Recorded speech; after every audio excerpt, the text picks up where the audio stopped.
দাঁড়িপাল্লা সহ জামায়াতকে নিবন্ধন ফিরিয়ে দিয়ে ইসির গেজেট প্রকাশ।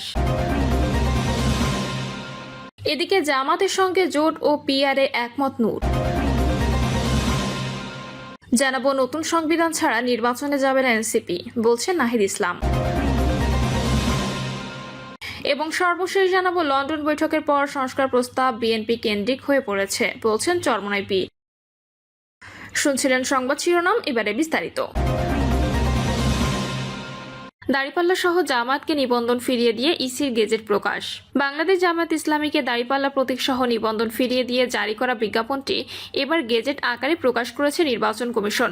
গত 24শে জুন জামায়াতকে প্রতীক সহ নিবন্ধন ফিরিয়ে দেওয়ার প্রজ্ঞাপন জারি করা হয়। এরপর তা ছাপানোর জন্য বিজি প্রেসে পাঠানো হয়। সেখান থেকে গত 26শে জুন গেজেটটি প্রকাশ করা হয়।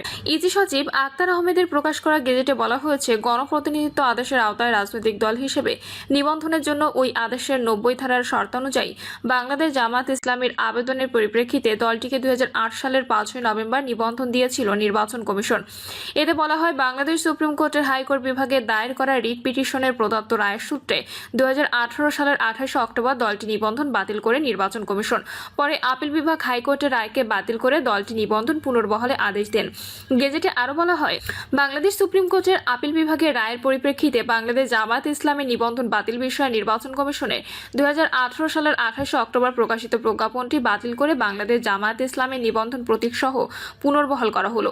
ইসির এই গেজেট প্রকাশের মধ্য দিয়ে দাঁড়িপাল্লা প্রতীক সহ জামায়াতের নির্বাচনে অংশগ্রহণের সব আইনি অধিকার নিশ্চিত হলো।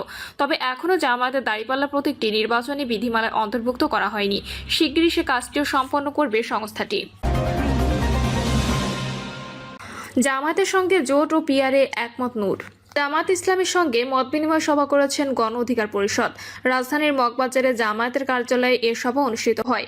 দল দুটি ভোটের অনুপাতে আসন বন্টন পদ্ধতিতে আগামী সংসদ নির্বাচন এবং সংসদের আগে স্থানীয় সরকার নির্বাচনের দাবি জানিয়েছে। দল দুটি আগামী নির্বাচনে জোট করতে পারে বলেও একমত হয়েছে। ঢাকা বিশ্ববিদ্যালয়ের ছাত্র সংসদের সাবেক সহসভাপতি নুরুল হক নূরের নেতৃত্বাধীন গণ অধিকার বিএনপি যুগপৎ আন্দোলনের মিত্র দলটি গত সপ্তাহেও বিএনপির সঙ্গে বৈঠক করেছে। নূরকে পটুয়াখালী 3 আসন নির্বাচনী প্রস্তুতে সহায়তা করছে স্থানীয় নেতৃত্বকে চিঠিও দিয়েছিল দলটি। তবে ঐক্যমত্য কমিশনের সংস্কার সংলাপে গণ অধিকার অবস্থান বিএনপির বিপরীতে এবং জামায়াতের কাছাকাছি। আগামী নির্বাচনে বিএনপির বিরুদ্ধে প্রতিদ্বন্দ্বিতা করতে যে বৃহত্তর নির্বাচনী সমঝোতার কথা শোনা যাচ্ছে, তাতে জামায়াত ও গণ অধিকারও রয়েছে। গতকাল বৈঠকের পর নূরকে পাশে নিয়ে জামায়াতের নায়েবে আমির ডক্টর সৈয়দ আব্দুল্লাহ মোহাম্মদ তাহের বলেন, জামায়াত ও গণ অধিকার পরিষদ আসন্ন নির্বাচনে ইসলামী দলসহ ফ্যাসিবাদ বিরোধী অন্যান্য দলকে নিয়ে জোট গঠনে একমত হয়েছে। ডক্টর তাহের বলেছেন, ঐক্যমত্য কমিশনের কয়েকটি বিষয় নিয়েও আলোচনা হয়েছে। দেশের সব ছোট বড় দলে মতামতের প্রতিফলন নিশ্চিত করতে উভয় দল সংসদ নির্বাচন পিআর পদ্ধতিতে আয়োজনের দাবি জানিয়েছিল। স্থানীয় সরকার ব্যবস্থা অকার্যকর থাকায় জনগণ সেবা দিতে বঞ্চিত, তাই সংসদের আগে স্থানীয় নির্বাচন আয়োজনের দাবি জানাচ্ছি। দাবিগুলো বাস্তবায়ন না হলে একমত পোষণকারী সব দলকে সঙ্গে নিয়ে সরকারের উপর চাপ সৃষ্টি করে এসব দাবি আদায়ের উদ্যোগ নেওয়া হবে। নতুন সংবিধান ছাড়া নির্বাচনে যাবে না এনসিপি, বলছেন নাহিদ ইসলাম। জাতীয় নাগরিক পার্টির আহ্বায়ক নাহিদ ইসলাম বলেছেন, এখন যে সংবিধান রয়েছে সেটি আওয়ামী সংবিধান।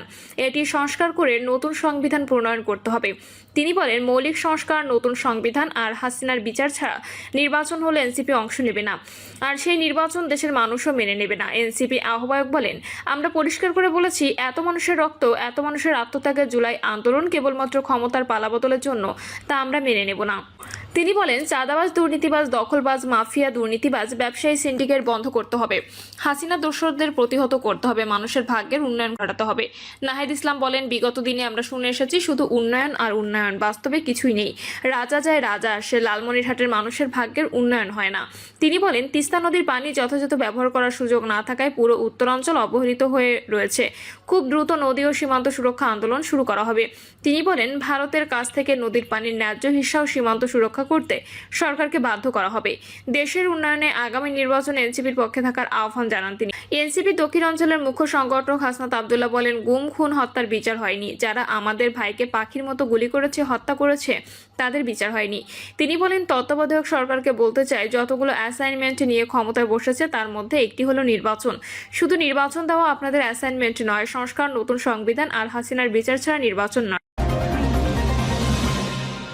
লন্ডন বৈঠকের পর সংস্কার প্রস্তাব বিএনপি কেন্দ্রিক হয়ে পড়েছে। বলছেন চরমোনাই পীর। লন্ডন বৈঠকের পর সংস্কার প্রস্তাব বিএনপি কেন্দ্রিক হয়ে পড়েছে বলে মন্তব্য করেছেন ইসলামী আন্দোলন বাংলাদেশের আমির ও চরমোনাই পীর মুফতি সৈয়দ মোহাম্মদ রেজাউল করিম।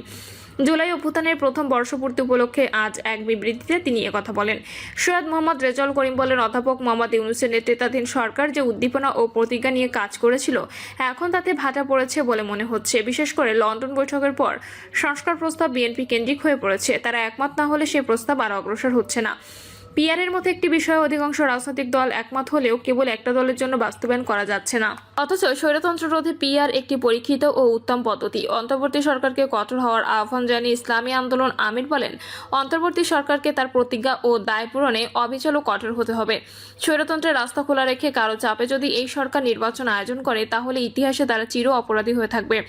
কারণ জুলাই রাষ্ট্র সংস্কারের যে মহা সুযোগ তৈরি হয়েছে তা জাতির জীবনে পুনরাবৃত্তি হবে এমন আশা করা যায় না। মুফতি সৈয়দ মোহাম্মদ রেজাউল করিম বলেন, বাংলাদেশকে গড়ে তুলতে হবে, স্বৈরতন্ত্র প্রতিরোধে রাষ্ট্রকে স্বয়ংক্রিয় হতে হবে, রাজনৈতিক সংস্কৃতি সুষ্ঠু ও সুন্দর হতে হবে, সাংবিধানিক প্রতিষ্ঠানগুলোকে শক্তিশালী হতে হবে। এরপর নির্বাচন নিয়ে কথা বলা। রাষ্ট্রকে ভঙ্গুর করে কোনো দলকে ক্ষমতায় নেওয়ার জন্য জেনেতুনে নির্বাচন আয়োজন করা হলে তার পরিণতি ভালো হবে না। জুলাইয়ে তরুণদের আত্মত্যাগ প্রচলিত রাজনৈতিক সংস্কৃতির বিরুদ্ধেও বিক্ষোভ ছিল মন্তব্য করে ইসলামী আন্দোলনের আমির বলেন, জুলাই আন্দোলন বিগত 15 বছর ধরে চলা সরকার পরিবর্তনের আন্দোলন ছিল না, বরং জুলাই আন্দোলনের লক্ষ্য ছিল রাষ্ট্রের রন্ধ্রে রন্ধ্রে জেঁকে বসা অনিয়মকে দূর করা, বৈষম্যহীন বাংলাদেশ গড়া এবং দেশ থেকে চিরতরে স্বৈরতন্ত্রকে উৎখাত করা। যে তরুণেরা অকাতরে জীবন দিয়েছে তাদের অধিকাংশই প্রচলিত রাজনীতি করতো না, কারণ তারা প্রচলিত রাজনৈতিক সংস্কৃতিকে অপছন্দ করত। তাদের আত্মত্যাগ প্রচলিত রাজনৈতিক সংস্কৃতির বিরুদ্ধেও একটি বিক্ষোভ ছিল। নির্বাচন করে সংস্কারের দাবি আড়াল করা হয়েছে মন্তব্য করে সৈয়দ মোহাম্মদ রেজাউল করিম বলেন, জুলাই অভ্যুত্থানের 1 বছর পূর্তির এইখানে দাঁড়িয়ে বেদনা ও দায় অনুভব করছি। জুলাই ঘোষণা এখনো দেওয়া যায় নাই, রাষ্ট্র সংস্কারের মৌলিক জায়গায় একমত হওয়া যায় নাই, বিচার নিশ্চিত করা যায় নাই। রাজনৈতিক দলগুলোর মধ্যে ক্ষমতা কেন্দ্রিকতা প্রকট হয়ে উঠেছে। চাঁদাবাজি, দখলবাজি এখনো চলমান। চাঁদা দাবিতে রাতভর নির্যাতন করা, স্বামীর সামনে স্ত্রীকে ধর্ষণ করার মতো বর্বরতা এখনো বিদ্যমান। অথচ নির্বাচন করে সংস্কার ও বিচারের দাবিকে আড়াল করে দেওয়া হয়েছে। যে চাওয়া নিয়ে আমাদের তরুণেরা গত জুলাইয়ে প্রাণ দিয়েছে, 1 বছর পরে এসে মনে হচ্ছে তাদের চাওয়া হতে আমরা অনেক দূরে অবস্থান করছি। জুলাই ঘোষণা এখনো দেওয়া যায় নাই, রাষ্ট্র সংস্কারের মৌলিক জায়গায় একমত হওয়া যায় নাই, বিচার নিশ্চিত করা যায় নাই। রাজনৈতিক দলগুলোর মধ্যে ক্ষমতা কেন্দ্রিকতা প্রকট হয়ে উঠেছে। চাঁদাবাজি, দখলবাজি এখনো চলমান। চাঁদা দাবিতে রাতভর নির্যাতন করা, স্বামীর সামনে স্ত্রীকে ধর্ষণ করার মতো বর্বরতা এখনো বিদ্যমান। অথচ নির্বাচন করে সংস্কার ও বিচারের দাবিকে আড়াল করে দেওয়া হয়েছে। যে চাওয়া নিয়ে আমাদের তরুণেরা গত জুলাইয়ে প্রাণ দিয়েছে, 1 বছর পরে এসে মনে হচ্ছে তাদের চাওয়া হতে আমরা অনেক দূরে অবস্থান করছি। প্রিয় দর্শক, এই ছিল এখনকার সর্বশেষ সংবাদ। আপডেট সব সংবাদ পেতে চ্যানেলটি সাবস্ক্রাইব করে বেল আইকনটি ক্লিক করে রাখুন।